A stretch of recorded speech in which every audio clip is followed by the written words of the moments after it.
Ministrja e Arsimit dhe Shkencës Vesna Janevska në konferencën e sotme për media kushtuar prokurimit të teksteve shkollore për nxënësit e shkollave fillore dhe të mesme për vitin e ri shkollor 2025-2026, theksoi se në vend që shkollat t'u shpërndajnë nxënësve tekste shkollore të dëmtuara dhe të papërdorshme, duhet i paraqesin në sistemin elektronik të Ministrisë së Arsimit dhe Shkencës dhe ato do të zëvendësohen me të reja para fillimit të vitit të ri shkollor.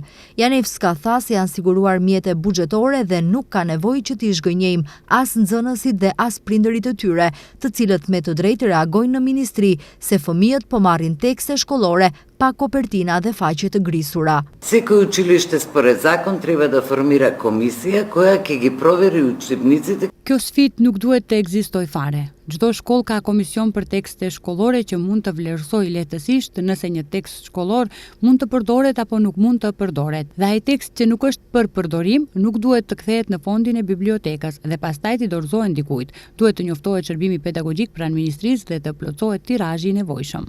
Ministria rikujtoi se tekstet shkollore nga klasa e parë deri në të tretën shtypen në tirazh të plot çdo vit shkollor. Kështu do të jetë edhe këtë vit, duke qenë se bëhet fjalë për të ashtuquajturat tekste pune, që përmbajnë material që plotësohet me shkrim, ngjyrosje apo prerje. Tekstet e reja me përmbajtje të avancuar do të jenë edhe për klasën e 7, sepse në shtator fillon zbatimi i programeve të reja mësimore. Ju kujtohet se kemi modifikuar konceptin për arsimin fillor të qeverisë së kaluar, i cili parashikonte integrimin e lëndëve si historia dhe gjeografia, kimia dhe fizika në klasën e 7. I kemi ndarë me kërkesë të opinionit të gjerë dhe më së shumti me kërkesë të kuadrit mësimor, dhe për këtë kemi programe të reja mësimore dhe tekste të reja të miratuara që së shpejti do të hynë në proces shtypje. Ministria informoi se për herë të parë pas 6 vjetësh, më 1 shtator nxënësit në shkollat fillore do të kenë tekste shkollore në të gjitha gjuhët e huaja.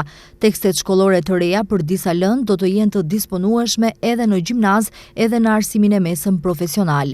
Sipas ministres, tekstet shkollore janë një nga faktorët kyç për cilësinë e procesit arsimor, përveç mësimdhënësve të motivuar, programeve mësimore dhe infrastrukturës. Përndryshe, mesatarisht çdo vit për prokurimin e teksteve shkollore, Ministria ndan rreth 660 milion denar.